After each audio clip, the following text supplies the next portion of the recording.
Olá, meus amigos, já estamos ao vivo aqui na live de hoje, que vamos falar sobre a igualdade racial. Nós teremos a honra de estarmos conversando com o querido presidente da Comissão de Igualdade Racial aqui da OAB de Carapicuíba, Dr. Fernando Mota Novaes, uma pessoa que é muito importante aqui para a gente na nossa subseção, que traz uma grande experiência, que trabalha com uma forma muito ímpar em todos os segmentos. Inclusive, ele tem aí atribuição em 3 comissões, né? Nós temos o Dr. Fernando aí, multitarefas, né? A Comissão da Igualdade Racial, Comissão dos Trabalhos Legislativos, a Comissão Eleitoral, além de ser o responsável também pela CAASP, pelo nosso núcleo da CAASP aqui em Carapicuíba. Então, chamar o Dr. Fernando Novaes para estar conosco aqui, dividindo a tela. Dr. Fernando Novaes. Fala, meu presidente, tudo bem? Graças a Deus. Agradecer aí o vosso trabalho, o vosso empenho, sempre muito prestativo, né? Faltam palavras para elogiá-lo, né? Tamanha admiração que eu tenho pela pessoa do doutor, viu? Eu agradeço e fico honrado pela amizade, pela parceria profissional também. Doutor, hoje nós vamos tirar um tempo para a gente conversar um pouquinho sobre a Comissão de Igualdade Racial, né? Doutor, perfeito. Tem já há um bom tempo desenvolvido esse trabalho. Eu gostaria de ouvir um pouquinho sobre a comissão, depois vamos entrar em alguns temas polêmicos aí sobre a questão da igualdade racial, né? Problemas que já iniciaram lá no exterior, que estão vindo forte aqui para o Brasil. Mas primeiro falar um pouco sobre essa comissão tão importante. Perfeito, perfeito. Vou me apresentar primeiro. Creio que muitos já conhecem. Meu nome é Fernando Mota Novaes.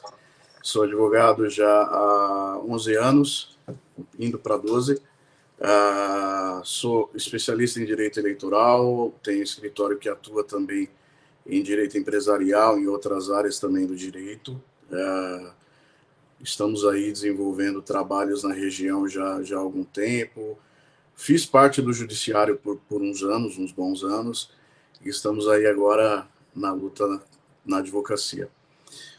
Na seara da igualdade racial, hoje eu tenho a honra de estar à frente dos trabalhos da Comissão de Igualdade Racial da subseção de Carapicuíba, e nela nós buscamos a todo momento desenvolver trabalhos no sentido de debate de ideias, construção de ideias, construção de conhecimento, disseminação de conhecimento e também a construção de uma linha de combate ao racismo, que é hoje estrutural, institucional, arraigado a uma cultura que permeou não só o Brasil, mas outros países que tiveram toda essa linha colonizadora, né? E buscamos também, assim como outras comissões que temos aí na cidade, desenvolver trabalhos juntamente com o Executivo. No caso da Comissão de Igualdade Racial, a gente já vem desde o início oficiando o Executivo, buscando retomar e reativar os trabalhos do Conselho Municipal de Igualdade Racial, de promoção da igualdade racial na cidade, o CONPIR, para que todo esse debate em torno da igualdade seja feito a nível da sociedade, não apenas a nível de OAB como instituição inserida no meio da sua sociedade. É interessante que a gente traga sempre para o meio dessas discussões, para o meio desses debates, uma multiplicidade de origens étnicas, não apenas isso é uma celema que a gente busca enfrentar. Falar em igualdade racial não é falar exclusivamente da questão da população negra ou da população preta, como alguns preferem dizer, eu inclusive me insiro nesse grupo, mas é discutir como um todo igualdade racial, igualdade no que tange aos indígenas, igualdade no que tange a asiáticos e uma série de grupos que temos aqui no Brasil que enfrentam uma série de preconceitos também por conta de sua origem étnica, tá? Então, Basicamente, a comissão ela enfrenta essas situações, havendo casos também de violação de questões étnicas ou de questões raciais, nos casos de injúria racial, que é mais comum da gente vivenciar, e do racismo propriamente dito. Isso aí a gente pode detalhar depois, para quem não tiver noção dessa diferenciação do ponto de vista criminal. A OAB ela faz essa intervenção e esse acompanhamento, e ela busca também oferecer um acompanhamento enquanto instituição nos casos de violação desse estilo, principalmente do ponto de vista regional e mais especificamente na cidade de Carapicuíba. Então, aqueles que vivenciarem casos assim, sintam-se à vontade para procurar a OAB, para procurar os demais entes públicos, aí, atores públicos, para ter esse amparo, esse suporte, para que tenha um acompanhamento efetivo do que pode ter acontecido e buscar responsabilização e ou reparação, dependendo da situação.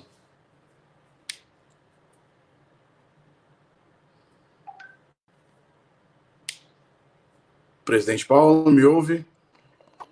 Voltamos aqui. Voltamos. Perfeita explanação. O doutor trabalhou no Poder Judiciário por quantos anos, doutor Fernando? Cerca de 8 anos, 8 para 9 anos. Uau! Então, o doutor saiu do Poder Judiciário para se dedicar aí à advocacia. Advocacia, exato. O pessoal geralmente quer fazer o serviço inverso, né? O caminho inverso.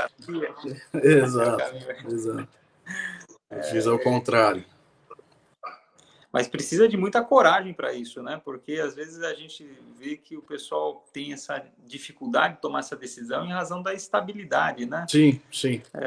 Sim, exonerar é um momento muito difícil, né? Abrir mão de uma estabilidade. Muita gente pergunta se bate um arrependimento, às vezes, se não bate, é inevitável. Né? Às vezes bate, às vezes não. É um ciclo a vida, mas eu estou feliz com a posição que nos encontramos hoje, estou feliz com a atuação profissional e a gente segue assim. Eu tenho certeza que foi a melhor decisão que o doutor tomou, viu? Tenho convicção disso. Não, advogar é lindo, advogar é maravilhoso.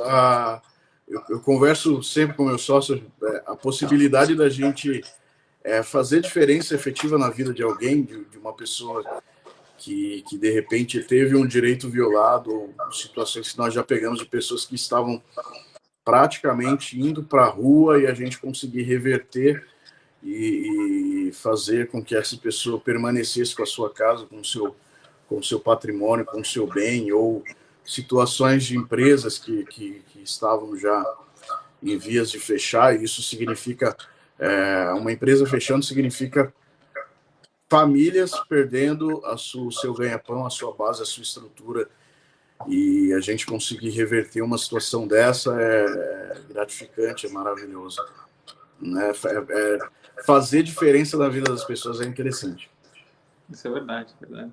Doutor Fernando, a sua comissão é o palco de grande discussão, não somente aqui no Brasil, mas também no exterior, né? Visto Sim. que a gente tem movimentos sociais com a bandeira muito forte, né? No sentido de que vidas negras importam, né? Então, a gente percebe que essa força desse debate, né, tem acalorado e tem gerado muita divisão, né? Até já vi vários vídeos de pessoas negras, né, discordando desse movimento, outras concordando, né? Queria ouvir um pouco que o doutor tem a falar sobre esses dois pontos de vistas antagônicos, né? Doutor, sim. por favor. Sim, é interessante observar que isso também acaba sendo inerente ao ser humano, que em discussões mais polêmicas sempre ocorre uma exacerbação das posições. A gente acaba visualizando grupos xiitas e sunitas, digamos assim, no meio dessas discussões, alguns extremamente agressivos quanto a algumas posições, outros extremamente agressivos também quanto à sua outra posição. O que a discordância é saudável, é importante, é interessante, mas é interessante também termos um equilíbrio e uma ponderação também do que se diz. A discussão quanto à questão da igualdade racial, especificamente quanto à população negra, é algo necessário, é algo específico, não apenas específico do Brasil, específico do mundo, abrange o mundo como um todo, mas ela toca um tema muito especial aqui no Brasil por conta da abolição tardia e do fato do Estado ter abandonado a população negra logo após a abolição, antigamente escravos, agora pessoas livres à sua própria sorte. Esse foi um grande marco, um grande problema e que gerou reflexo e gera reflexos até hoje, tanto do ponto de vista social quanto do ponto de vista de estigmatização também. Né? Nós vemos hoje vários casos, isso ocorre também, ocorreu claramente agora nos Estados Unidos, que deixou muito claro essa posição que abrangeu não apenas a questão racial, mas a questão da violência policial. Mas aqui no Brasil ela ocorre diariamente, não ganha uma voz com relevo igual ganhou o caso do Floyd, mas ela ocorre diariamente nas periferias da cidade. Não é um fato exclusivo do policiamento brasileiro, no caso nosso policiamento paulista, mas ocorre nos rincões aí do Brasil, em que a população periférica como um todo é estigmatizada e, no caso especificamente da população periférica negra, a estigmatização é ainda maior. Né? É mais fácil e isso eu vou dizer não com preconceito, não com uma posição também tão xiita, mas por uma questão de fato, é mais fácil uma pessoa que é periférica branca se sair melhor em cidades ou bairros mais elitizados do que uma pessoa negra periférica, no lugar dela exercendo a mesma função. Né? Isso deriva não necessariamente de uma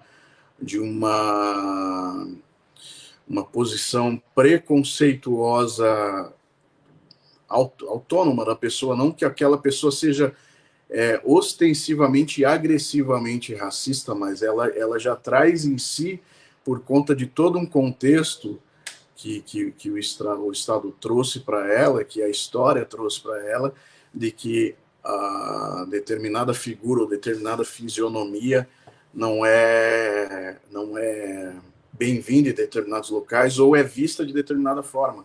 Né? Isso eu digo, já passei, assim como vários amigos, vários colegas passam por isso diariamente, né? Tanto pessoas negras quanto pessoas brancas passam por isso, mas especificamente para nós acaba sendo um pouco mais complicado.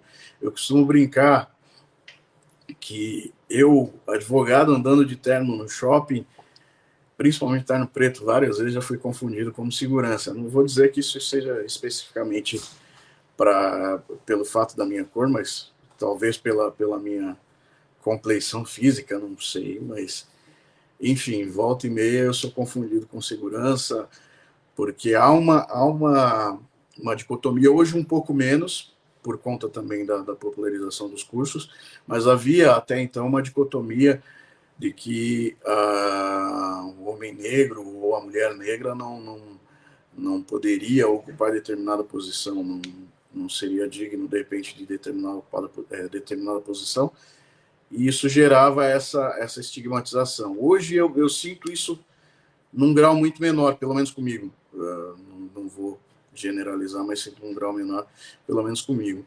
Do ponto de vista histórico no Brasil, como eu estava dizendo, a abolição ela veio bem depois em relação aos demais países, E só que a escravidão legal para os negros, ela permaneceu, porque o negro, por muitos anos, ele permaneceu privado, principalmente da educação, né? Nós temos até por volta, as cartilhas ali por volta da década de 30, de 1930, de 1920, que traziam estigmatização em relação à pessoa mulata, por exemplo, ou temas que jogavam o negro carioca como malandro, né? Aquela figura do malandro carioca. Então a gente vê que isso permaneceu não apenas na sociedade, mas principalmente na legislação. E aí que mora toda a temática que a gente vem debatendo, que está em voga ultimamente, que é a questão do racismo estrutural e institucional. Ele ocorre quando o Estado incorpora posições ou incorpora atitudes baseadas, incorpora essas atitudes e as coloca em lei. E essas leis passam a moldar comportamentos para quem não é do direito, né? Mas as pessoas que se interessam por isso. Legislação, ela serve não apenas para punir comportamentos, mas ela também molda comportamentos.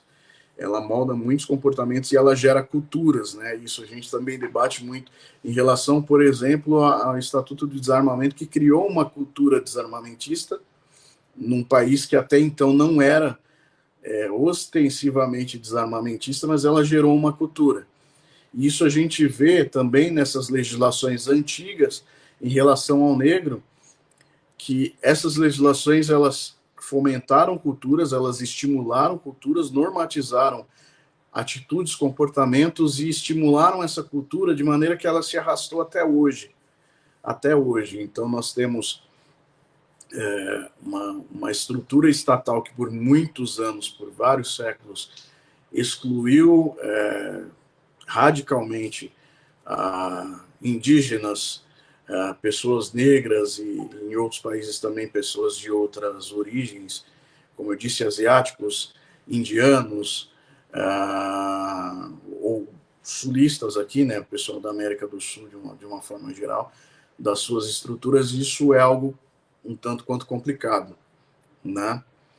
E é algo que a gente precisa combater diametralmente. Então essas posições, esses movimentos, alguns um pouco mais radicais, outros um tanto menos radicais, eles são importantes no sentido de levar o debate e levar a conscientização. Sem esse debate, sem essa conscientização, a gente não tem mudança de postura, não tem mudança de comportamento.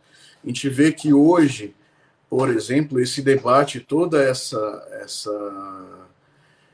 discussão que veio à tona com essa situação do George Floyd nos Estados Unidos, ela tem gerado um efeito prático no sentido de modificação de posturas e abordagens policiais nos Estados Unidos, especialmente quanto à violência policial que ocorre em algumas abordagens, né? A gente acompanha o nosso policiamento brasileiro, nosso policiamento paulista, que eu dou os parabéns desde já, sou um fã inveterado do trabalho da polícia. A gente sabe que dentro da corporação, sempre, de qualquer profissão, sempre vão existir aqueles que se excedem, aqueles que não honram a farda que veste, e aí, no caso dos advogados, a nossa farda é a nossa carteira da ordem. Temos também maus indivíduos, mas temos no seio da Polícia Militar vários bons indivíduos que procuram fazer um bom trabalho, mas a gente vê isso acontecendo hoje. A violência policial que no passado já foi maior, a gente vê ela ainda acontecer, mas vê também um movimento dentro da própria polícia para punição de culpados, né, daqueles indivíduos que se excedem na sua abordagem, na sua posição. Nós temos agora o exemplo dos policiais que agrediram um rapaz também periférico que depois de abordado, depois de já teoricamente contido, foi agredido sem esboçar reação, contrariando até o depoimento daqueles agentes lá no corpo do inquérito. Esses policiais estão presos, foram recolhidos ao presídio Romão Gomes, Então, a gente vê que há um levante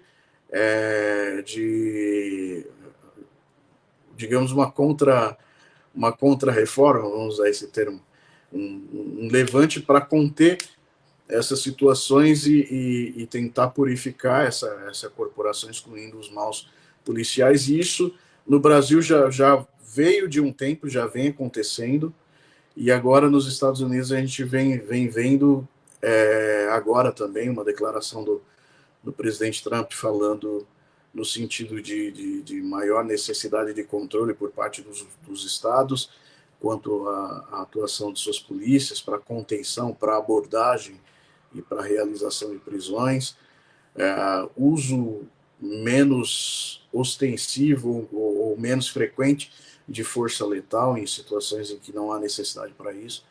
Então a gente vê que esses movimentos, essas discussões que começaram a abranger, começaram lá, mas se espalharam pelo mundo, porque, como nós já dissemos, a escravidão ela ocorreu no mundo como um todo, e a gente vê essa discussão já se espalhando. Então, isso é benéfico, desde que se observe também um grau de legalidade na posição daqueles que estão se manifestando. Se manifestar não significa também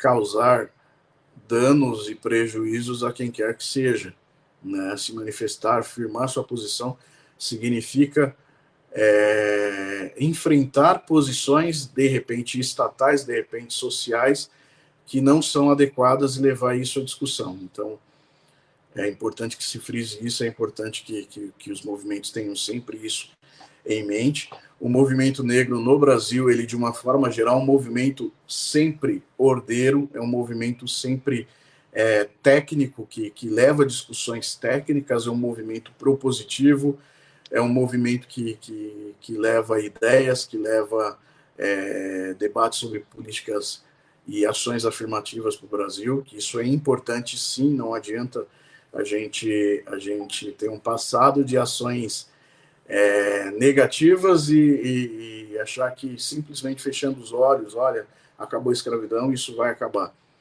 E não é bem por aí. Quem fecha os olhos para dizer que o racismo não existe também está sendo leviano, está adotando uma postura também extremista, porque racismo existe. Não vou dizer que sempre existiu do ponto de vista técnico, isso eu vou explicar mais para frente, mas ele existiu e vai continuar existindo enquanto as pessoas não firmarem posições e não buscarem modificar as estruturas que foram criadas e que estimulam e fomentam esse tipo de conduta. Tá? É importante dizer que essa discussão sobre raça, ela vem de uma posição mais moderna. Isso, nós tivemos um evento na subseção para tratar especificamente disso. Não vou me alongar tanto nesse tema, porque ele é um tema que demanda mais tempo de debate, mas digamos que no passado, do ponto de vista histórico e muito antigamente, não se havia essa discussão sobre raça, se havia discussão sobre nações, até porque não havia essa noção de Estado e havia uma noção de nação, e nas nações, as nações eram compostas de diversas raças, até porque eram por pessoas que em muitos momentos eram de povos conquistados e passavam a fazer parte daquele império, exemplo do Império Romano, que comportava de pessoas do extremo norte da Europa até pessoas da média África. Então, nós tínhamos pessoas de cores diferentes, matizes diferentes.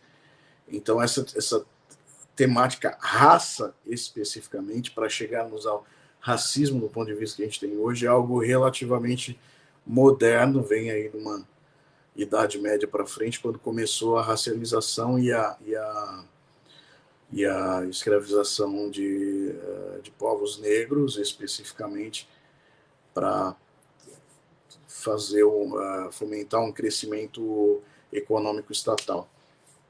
Mas tudo isso reflete em uma estrutura que foi criada e uma estrutura que é mantida e que deve ser combatida. Acho que vou passar agora, doutor Paulo, acho que estou me alongando bastante aqui. Doutor Fernando Novaes, a explicação muito bem apresentada. Às vezes, sobre esse tema da nossa comissão, né, que o doutor trabalha tão bem, vem a questão das cotas raciais. Né? As cotas raciais acabam sendo também um grande problema que é levantado. Né? Eu queria ouvir um pouquinho a opinião do doutor sobre esse tema. Temos aqui, só antes que o doutor responda sobre esse tema tão intrigante, nós temos aqui muitos colegas que estão parabenizando o doutor. Vou tentar de forma bem singela agradecer aqui o doutor Mauro, a doutora Daniela, o doutor Matheus, o doutor José Carlos, a doutora Simone, o doutor Carlos Fernandes, a doutora Lilian, o doutor João Rubens, nosso sempre presidente, doutor Stasis, doutora Eliana, a doutora Lilian Ferreira, doutor Nelson Grave, doutor João Prado. Ele faz uma colocação aqui. Grande amigo. Queria ler aqui: preconceito, um assunto que deve ser debatido mesmo, onde devemos expor com toda a nossa garra, visando o combate, para que isso não ocorra mais nos dias de hoje. Somos formadores de opinião, motivo pelo qual devemos debater constantemente para que se acabe com essa cultura, como o doutor está dizendo. Ótima colocação. Nosso querido doutor Alexandre de Paula, esse querido amigo, ele é conhecido, né? Muito conhecido. Né? Meu sócio. Doutor Jefferson Batista, doutora Neuci, doutora Thalita Estevão, doutora Cláudia, doutora Chilma, doutora Fernanda, doutora Maíra Guedes, doutor Moreira Menezes. Então, muitos colegas estão aqui, quero agradecer. Já aproveito para agradecer toda a nossa diretoria, doutor Gerson Varoli, doutor Sinésio, doutora Chilma, doutora Neuci, pessoas sem as quais a gente jamais conseguiria fazer esse trabalho. E também os nossos presidentes de comissão, né? Pessoas que a gente sabe que estão engajadas no propósito, né? Estão conosco, e agradeço também muito. Né? Sem também o apoio da nossa seccional, fica impossível a gente fazer os trabalhos aqui. Nosso grande líder maior da seccional paulista, nosso presidente Caio, né? Doutor Ricardo Toledo, doutora Margarete, doutora Aislan, doutora Raquel Preto, né? São vários componentes desse grande time, né? Sem os quais a gente jamais conseguiria trazer aí uma defesa intransigente para a advocacia. Doutor Fernando, agora é o doutor, hein? Por favor, as cotas raciais. Cotas raciais é um tema que também gera muita discussão, né? E é interessante abordar as cotas raciais. A gente também fez uma exposição outro dia sobre a questão das cotas raciais, que são as políticas de ações afirmativas que a gente mencionou agora há pouco. Eu sou favorável, não há como combater, como eu disse agora há pouco, não há como combater séculos de ações negativas sem que haja implementação de ações positivas, né? A gente precisa oferecer a camadas menos favorecidas mecanismos para que elas estejam em condições de, em pé de igualdade, lutar por posições. Como que a gente faz isso? Estimulando o acesso. E estimular o acesso implica necessariamente em ações afirmativas. O que acontece em relação às cotas e ações afirmativas? Eu costumo exemplificar elas usando como base a Índia. Por exemplo, não sei se muitos sabem, na Índia é uma sociedade bem estratificada, né? Na Índia, quem assistiu Caminhos das Índias, aí, uma novela que passava antigamente, já tem uma ideia do que eu estou falando. A Índia ela é estruturada em castas, ela é estruturada em grupos, e existem algumas castas que têm acesso a toda a estrutura estatal, e uma casta específica ela não tinha acesso a nada, que seria a casta dos Dalits, né? Isso é bem retratado naquela novela, isso é histórico, isso é real, isso é fato. Esses Dalits são considerados, a palavra Dalit significa indesejável. Essas pessoas eram pessoas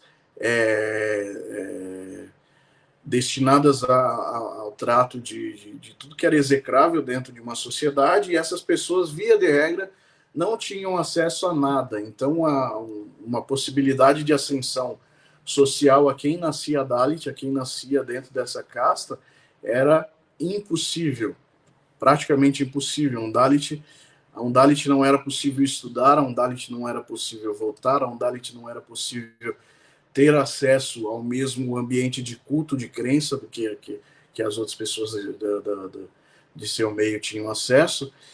E hoje, esse grupo de pessoas já tem uma maior inserção, graças a quê? Graças a uma política de cotas, graças a uma política de ações afirmativas em que disse que, olha, essas pessoas que são consideradas indesejáveis, elas precisam de educação, essas pessoas precisam de acesso à saúde, essas pessoas precisam de acesso à educação.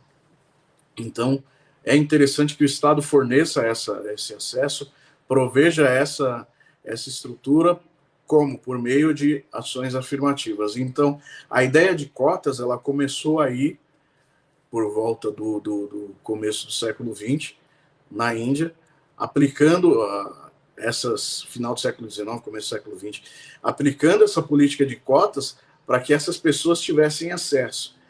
Então é fácil perceber que sem esse tipo de ação, sem essa ação afirmativa, essas pessoas permaneceriam como indigentes e invisíveis à sociedade como um todo. E basicamente isso é o que vigorou por séculos aqui no Brasil, vigorou por anos aqui no Brasil, e como eu disse, analisar a questão do negro, a questão do indígena do Brasil, passa necessariamente pela questão social, justamente pela forma como ocorreu a abolição da escravatura no Brasil e como se deu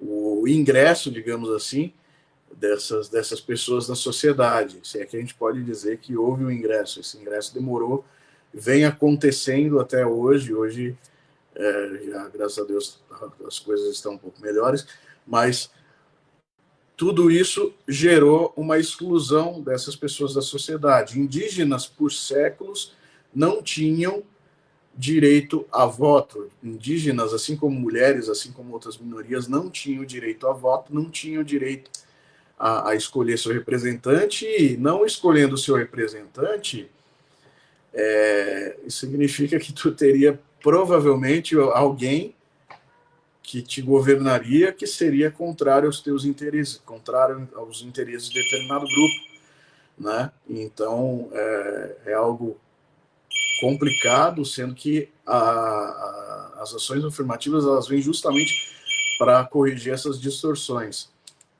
né? Há uma discussão muito grande hoje de alguns grupos que tratam, olha, eu prefiro que se fale em cotas sociais e não em cotas raciais, mas como eu disse, esse debate sobre a questão racial e a questão social é muito intrincado, é muito paralelo, né? Justamente por conta da forma como houve a inserção da população negra na sociedade, que passou por uma inserção marginalizada, passou por uma inserção que quase não foi uma inserção que foi uma inserção para inglês ver, literalmente, porque a abolição da escravatura no Brasil ela se deu em grande parte após uma análise da situação do povo europeu em relação à sua escravidão, e no Brasil isso veio depois também, e foi literalmente para inglês ver. Então não houve essa inserção. As ações afirmativas elas vêm, como eu disse, corrigindo essa distorção, proporcionando acesso. Eu entendo que ações afirmativas como um todo, não só ações afirmativas do ponto de vista racial, mas também as ações afirmativas do ponto de vista social, e dentre elas a gente cita, por exemplo, a Bolsa Família é uma ação afirmativa do ponto de vista social. Essas ações afirmativas do ponto de vista social, eu entendo que elas devem ser temporárias. E elas têm que permanecer enquanto o indivíduo não conseguiu se qualificar ou enquanto o indivíduo não conseguiu se inserir ou não conseguiu se manter, digamos assim, em pé de igualdade com demais figuras da sociedade, muito embora a gente sabe que isso acaba sendo uma falácia, né? Não, vai ser muito difícil uma criança, um jovem que estudou a vida inteira numa escola pública, que não teve acesso a cursos de idiomas, que não teve acesso a grandes cursos de formação humanística, competir em pé de igualdade com uma mesma pessoa que estudou em colégios particulares a vida toda, com uma grade curricular maior, com acesso a maiores ferramentas de estudo, com acesso a maiores condições de estudo e de trabalho, que teve condições de estudar idiomas, que teve condições também de repente, fazer um intercâmbio, vai ser difícil esse jovem lutar em pé de igualdade com essa pessoa. Porém, as ações afirmativas, elas permitem a gente corrigir um pouco essa distorção. O equilíbrio completo, eu não vou ser leviano nem utópico de dizer ou achar que a gente vai alcançar um dia, mas eu vou dizer que esse equilíbrio pleno a gente não vai alcançar, mas a gente busca dia a dia chegar próximo a ele, chegar próximo ao melhor equilíbrio para que essas pessoas consigam ser inseridas. Nós precisamos ter um cenário hoje de maior diversidade racial, mas não só racial, mas de origem socioeconômica também no mercado. Nós precisamos vencer barreiras para que haja uma maior inserção. Então, ações afirmativas, elas vêm justamente para corrigir essa distorção. Friso que elas têm que ser, sim, temporárias, porque senão a gente privilegia. Há um risco muito grande de se privilegiar determinado setor, e aí ela passaria a não cumprir a sua função, o seu objetivo, mas elas são necessárias, são específicas, e elas devem ser estimuladas pelo Estado, sim, até porque o Estado historicamente estimulou ações negativas, ele precisa fomentar ações positivas para desfazer um estrago histórico e social que foi feito, para que ele cresça economicamente e também seja mais plural do ponto de vista de discussão de ideias, de temas e de questões. Vou passar agora novamente para o presidente Paulo, enquanto eu leio uma pergunta aqui. Muito bacana, doutor Fernando Novaes, a explicação. Tenho aqui uma colocação do nosso presidente Carlos Fernandes, responsável pela Comissão de Prerrogativas aqui da subseção de Carapicuíba, e gostaria que o doutor analisasse a colocação dele e fizesse aí vossa explanação. Gostaria também de constar a presença, aqui temos 2 presidentes de subseção aqui que se identificaram na live, a doutora Renata, nossa presidente da subseção de Brodowski, é uma das últimas subseções que foram criadas aqui no nosso estado. Quero agradecer muito a doutora Renata e a nossa querida doutora Cristiane, nossa presidente da comissão nossa presidente da subseção de Itapevi. Uma grande honra tê-las aqui conosco. Pergunta do doutor Carlos Fernandes. Doutores, parabéns pelo trabalho. Minha dúvida para esse debate. Tenho 53 anos e sou negro e nunca fui escravo, e nem a geração dos meus pais foram escravos. Meus pais somente souberam da escravidão porque seus pais contaram, e eu somente fiquei sabendo da escravidão porque a escola me ensinou e escuto as pessoas falando até hoje. Há tempo atrás, minha filha me perguntou se ela ia ficar da minha cor.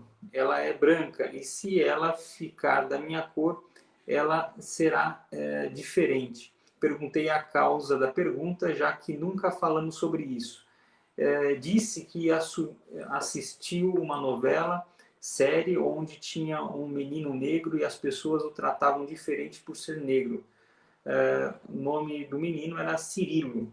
Parece que era o Carrossel. Acho que era uma novela, se não me engano, essa novela Carrossel.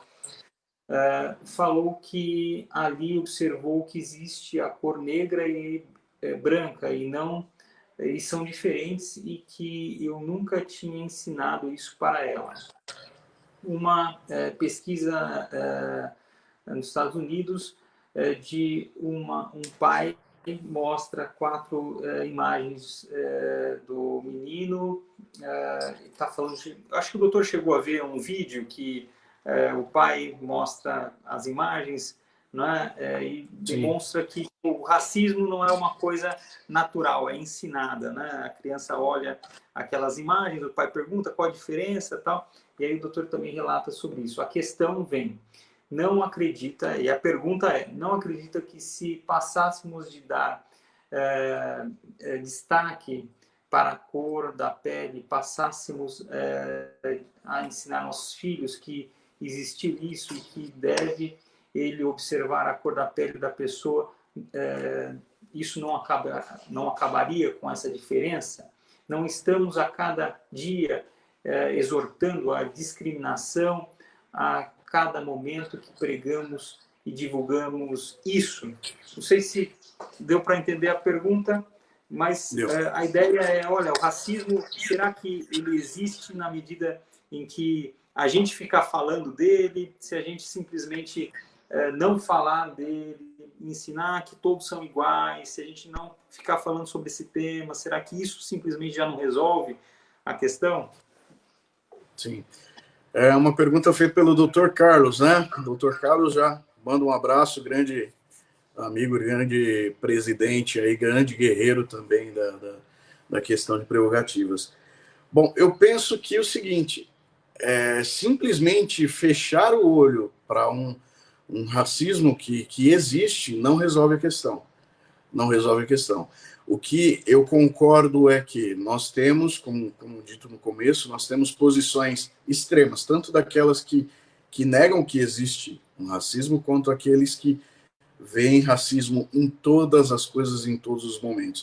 O que a gente precisa é conciliar as partes, a gente precisa chegar no meio termo dessa discussão, mas não chegar ao ponto de negar uma história que aconteceu, porque isso é fato histórico. Isso gera um efeito histórico até hoje. Isso gera uma estigmatização até hoje, né? Essa estigmatização, ela passa não apenas por essa discussão que a gente traz hoje. A gente debate, por exemplo, até invadindo a área do Dr. Carlos, que é criminalista, as ideias de um gene criminógeno, de um viés biológico, biopsicológico do crime e do criminoso, aquela ideia do criminoso atávico criada por Lombroso. Quando passa a estudar esse tipo de postura, a gente vê que Lombroso descrevia o criminoso como aquele criminoso como um camarada que tinha um nariz largo, que tinha um tom de pele mais escuro, porque era queimado do sol, era servil, então aquele camarada passaria, teoricamente, a ser mais revoltado com a vida. Aquele camarada que tinha as orelhas maiores, mais largas, aquele camarada que tinha tatuagem, porque se ele tinha tatuagem, ele era menos propenso a sentir dor, então isso tudo traria uma figura de um criminoso atávico, mas essas ideias, elas estão atreladas a que, basicamente, já deu para perceber que eram ideias que excluíam determinado povo, e naquele período excluíam também o povo judeu, que tinha determinada compleição ou uma feição física específica. Então, essa questão racial, ela existiu, existe e vai existir. O grande desafio é justamente a gente alcançar um nível de educação, e agora, por educação que eu estou mencionando, não é educação formal na escola, uma educação em casa, como essa que tu vem dando para os teus filhos, no sentido de que vidas humanas importam, né? Do sentido de que quando a gente se relaciona com seres humanos, nós não nos relacionamos com a cor de um camarada, ou com o olho puxado dele, ou com um nariz um pouco mais comprido, ou algo desse gênero. Nós nos relacionamos com a pessoa, e aí a gente passa a olhar a pessoa, enquanto profissional, enquanto cidadão. É essa educação que vai fazer com que a gente rompa essa barreira do racismo, que rompa essa barreira de origem étnica ou não, que a gente rompa uma xenofobia, porque o racismo ele é xenófobo, ele gera uma ideia de exclusão, de que tu tem que estar em determinado lugar e eu tenho que estar em determinado lugar, né? E isso é fenômeno da racialização, que também foi uma palestra que nós tivemos, nós falamos sobre isso, né? Então eu penso que não falar sobre ele não vai resolver o problema. De repente, não racializar tudo, porque isso é um perigo. A gente começou falando nessa live sobre isso, né? Racializar não significa necessariamente colocar uma pessoa em determinado grupo pela sua cor, mas colocar uma pessoa em determinado grupo por suas posturas também. Então, racializar significa estigmatizar uma pessoa por conta de tal posição ou por conta de uma localização geográfica onde ela está. Racializar, por exemplo, engloba, mas não se exaure tão somente nisso, em entender que dois grupos de pessoas caminhando no shopping em Gianópolis, por exemplo, tu vai ver um camarada lá com uma feição X, olhos de cor X, e um outro camarada com uma feição física diferenciada, que não bate, não orna, vamos usar esse termo, não orna com aquele conjunto de pessoas que a gente vê lá. Nós vemos um padrão ali, né? E de repente tu vai ver uma pessoa destoando daquilo, automaticamente quem visualizar aquilo vai entender que aquela pessoa não pertence àquele local, ela não está inserida. Então essa pessoa acabou de sofrer um processo de racialização, entenda, como eu disse, não exaurindo especificamente nesse entendimento, mas aquela pessoa acabou de ser excluída daquele grupo ali, muito embora ela more naquele local, ela foi excluída daquele grupo porque ela não é entendida como sendo parte daquele grupo, daquela sociedade. Então, isso faz parte de uma racialização e é isso que a gente precisa combater. Essa estrutura que foi montada por séculos, que excluiu grupos de pessoas de acesso a posições, de acesso a carreiras, de acesso a determinados bairros, ela tem que ser combatida para que justamente essa racialização não ocorra mais, para que tu não tenha que olhar para uma pessoa, uma pessoa que traz em si uma afeição, de repente, com uma origem X de determinado local, e a veja como não sendo pertencente àquela comunidade. Então, isso tem que ser combatido. A gente tem que entender que o racismo, como um todo, ele existe, muito embora grande parte da sociedade já tenha, ao longo desses anos, conseguido romper essa barreira, já tenha conseguido excluir essa estigmatização do seu meio, dos seus filhos, do seu grupo, do seu seio familiar, mas a gente ainda visualiza isso em várias pessoas, visualiza isso em diversos momentos. Isso a gente percebe em várias situações, em vários relatos, por exemplo, na internet, em situações de jornalistas que são xingados ou maltratados especificamente pelo tom da sua pele, ou jogadores, ou mesmo juízes. Eu tenho relato de juízes, tem uma juíza, inclusive, uma desembargadora lá da Bahia, que retrata bem isso, que sofreu essa discriminação dentro do seu grupo, né, justamente pelo tom da sua pele, por entenderem que pelo tom da sua pele ela não deveria fazer parte desse grupo.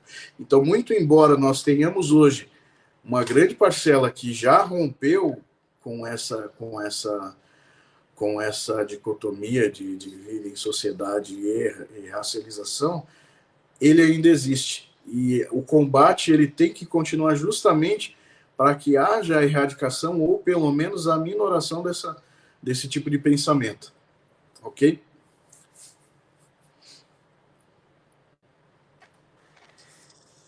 Perfeito. Doutor, estamos chegando ao final da nossa live, faltam alguns minutos, mas existem algumas perguntas que eu não posso deixar de fazer. Nosso querido presidente da Comissão de Planejamento, doutor Matheus Costa, que inclusive ontem conduziu muito bem a live com o nosso querido presidente, conselheiro da Seccional Paulista, doutor Augusto Gonçalves, a quem eu mando um abraço para ele. O doutor Matheus, ele pergunta, muitos utilizam do mérito para atacar políticas como as cotas, ignorando completamente a história do país e as históricas mazelas sociais que dividem a nossa sociedade. Alguns chegam ao absurdo de falar de racismo reverso. O que o doutor tem a dizer sobre esse discurso de racismo reverso que eu vejo aparecendo aqui no Brasil?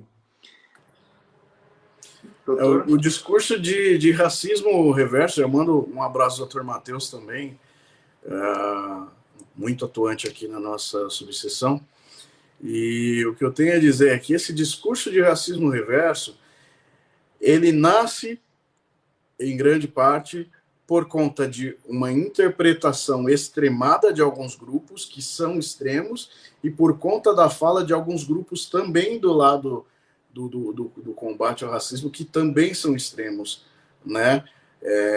Como eu disse, há um risco muito grande em confundir a questão racial com a questão social, mas há um risco muito grande também no combate ao racismo se incorrer em posturas racistas, né? E isso é um fato que também tem que ser combatido, né? Eu faço parte de diversos grupos e acompanho diversos grupos de discussão racial. Vejo em muitos deles um preconceito também principalmente em grupos de discussão racial negra. Eu vejo muito preconceito também com pessoas negras que são casadas com pessoas brancas, digamos assim, e é algo complicado, porque a gente acaba incorrendo num extremo, né? Num extremo no afã de combater o racismo, incorrer em posturas também que afastam aquela pessoa, simplesmente para afastar aquela pessoa, por uma mágoa que de repente aquela pessoa acabou desenvolvendo por conta da história que passamos. Como eu disse, escravidão é um fato histórico, é um fato que gera reflexos até hoje, sim. Sofrimento negro foi um sofrimento muito grande, assim como o sofrimento judeu foi muito grande. Eu não consigo conceber uma pessoa negando, por exemplo, o sofrimento que o neonazismo trouxe, não apenas aos judeus, mas aos ciganos e a todo o espectro que o nazismo combatia. E assim como eu não consigo conceber uma pessoa que teve uma educação formal, entendeu o que foi o racismo no Brasil, o que foi uma escravidão, que entendeu que um escravo passava a vida inteira, sem ter um sapato, sem poder pisar com um sapato em seu pé, uma vida inteira tomando chicotada, porque deixou cair alguma coisa e achar que isso foi normal, e eu não consigo conceber que essa pessoa não visualize isso gerando reflexos até hoje. Eu não consigo conceber uma pessoa que não consegue visualizar que Um dia depois da abolição da escravatura, nós tínhamos negros perambulando, ex-escravos, perambulando pelas cidades, felizes, porque haviam sido libertos, mas que uma semana depois estavam preocupados quanto a ter o que comer, quanto a ter aonde dormir, quanto a ter aonde morar. Então, eu não consigo conceber dessa forma. Esse discurso de racismo reverso, então, ele nasce justamente com essas posições extremadas de algumas pessoas que acabam, sim, tendo algumas posturas que são segregacionistas. Então, de fato, quando há uma postura ou quando há uma atitude que é segregacionista, há possibilidade de esta postura específica dessa pessoa gerar um racismo naquele fato. Só que eu não consigo visualizar uma ideia de racismo reverso no combate ao racismo que existe hoje no movimento negro. Eu não consigo, ou no movimento de inserção indígena ou de outras raízes étnicas. Eu não consigo visualizar isso. Essa discussão, o combate ao racismo, ele nunca vai despencar em um racismo reverso, justamente porque o que ele busca não é racializar aquele grupo. O que ele busca é justamente trazer equidade para a discussão, trazer equidade para que haja inserção desse grupo, não exclusão do outro. Então, o racismo reverso, nessa discussão odierna e específica que a gente vem tratando, ele não existe. Porém, contudo, todavia, em casos específicos e extremados, que a gente sabe que vão existir em todos os lados, então, desde um lado que vem combatendo a discussão racial no Brasil, assim como dentro do lado do movimento que discute a questão racial no Brasil, existem vozes extremadas. E aí, em casos extremados, pode acontecer de uma ou outra postura ser segregacionista. Então, nesta situação específica, talvez, só que isso demanda análise de caso concreto. Mas o discurso de que há racismo reverso na discussão racial no Brasil, isso não, eu entendo que não existe, que não há espaço para essa fala, e que se trata, sim, de trazer uma fala extremada para desconstituir uma discussão que é necessária. Doutor Fernando, só fazer uma ponderação aqui. Estamos... Deixa eu colocar o áudio aqui, que eu não estou conseguindo ouvir o doutor Paulo. Não me ouve? Será que os demais estão me ouvindo? Eu não tenho certeza. A Evelyn vai nos posicionar aqui. Está sem som. Sim, vamos seguir por aqui embaixo. Tem o chat. O doutor não está me ouvindo, mas a gente consegue se comunicar pelo chat aqui. Estou sem som aqui. Só estou ouvindo o doutor Paulo. Eu só estou me ouvindo. Tá. Evelyn, ante a dificuldade de a gente se ouvir, me coloca só na tela agora. Eu vou fazer algumas ponderações e depois o doutor Fernando sobe para fazer os apontamentos finais. O doutor Matheus, ele coloca aqui uma coisa muito interessante. Acúmulo do absurdo. Recentemente foi notificado que uma celebridade do Instagram defendeu que racismo é natural e inevitável, sendo normal sentir mais medo de negros do que brancos de terno. E ele coloca aqui uma matéria muito interessante, aqui a matéria que o doutor Matheus menciona. Doutor Rafael Mendes, obrigado. Doutor Aldo, muito obrigado também. Doutora Thaís, doutora Chilma, doutor Eduardo, doutor Rafael. Quero também agradecer a presença aqui do doutor Wagner Pérez dos Santos, que é o nosso querido presidente da OAB de Santa Isabel. Agradeço muito. Nós tivemos aqui a presença de vários presidentes de subseção que entraram no decorrer da live. Agradeço. Vou fazer aqui minhas considerações finais, agradecendo desde já a todos os colegas que compartilharam, que participaram, que estiveram aqui conosco. De coração agradeço a todos, nossa sempre honrada diretoria que está nos dando todo o suporte, doutor Gerson, doutor Sinésio, doutora Neuci, doutora Chilma, né, nossos representantes da seccional paulista, o nosso presidente maior, doutor Caio, e agradecer a cada um que, de alguma forma, pôde interagir conosco. Doutor Fernando Novaes, pessoa maravilhosa, que está à frente dos trabalhos da Comissão Racial, vai falar agora, por fim, dando suas últimas, aos últimos comentários, e, em seguida, já estaremos com essa live encerrada. Tá certo, meus amigos? Muito obrigado. Doutor Fernando Novaes está com a palavra. Agora, o doutor Fernando Novaes aparece e eu sumo. Tá bom? Um abraço. Até mais a todos.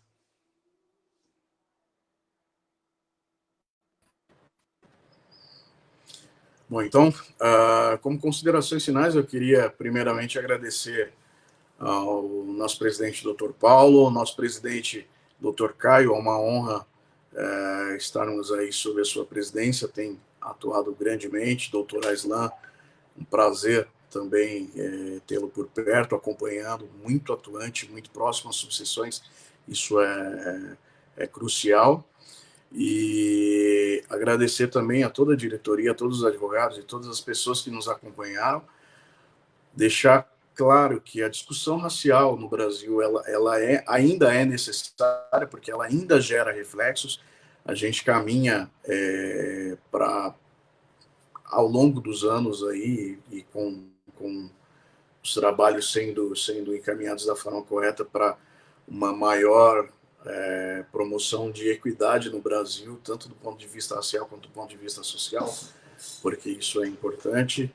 E a gente caminha também a busca de pluralidade no meio público e na sociedade como um todo, não só pluralidade de cor, pluralidade de origens, mas principalmente pluralidade de ideias, é extremamente importante, extremamente benéfica. Eu não acredito que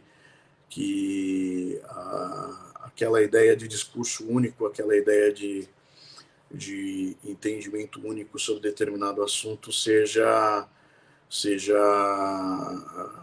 o que vai definir os rumos da sociedade, porque é importante que nós ouçamos todos os setores, que nós ouçamos todas as vozes que nós temos no Brasil, e é isso que faz o Brasil ser legal, essa pluralidade étnica, cultural, que fez com que a cultura do Brasil fosse esse mix bacana, e que faz o Brasil ser legal, que faz o Brasil ser o país sui generis aí na comunidade mundial. É importante que essa pluralidade alcance também a questão racial. Então, deixo a todos aí o desafio, deixo a todos a incumbência de buscar combater o racismo, porque é algo que vem sendo dito e que é um fato, é algo necessário. Racismo, ele não se combate simplesmente fechando os olhos para ele, mas se combate com ações, com atitudes, com posturas e com não, quando a gente encara situações que são, obviamente, segregacionistas, né? Então, é importante que a gente traga essa discussão.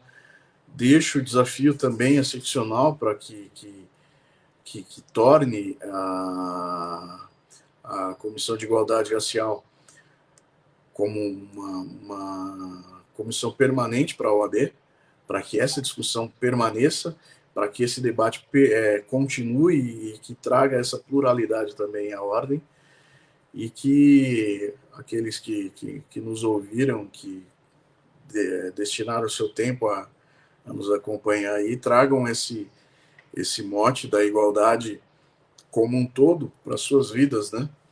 Então, de maneira geral, resumo essas considerações finais com um grande obrigado, com um sentimento de gratidão, e deixando claro que oportunidades como essa devem ser estimuladas tanto pelo nosso legislativo, quanto pelo executivo, quanto pelos demais setores da sociedade, pelo judiciário, pelo Ministério Público e todos aqueles atores que atuam aí, que constroem o Brasil. Então, fica aí meu obrigado, meu agradecimento e um forte abraço a todos. Maravilha. Forte abraço a todos. Até mais.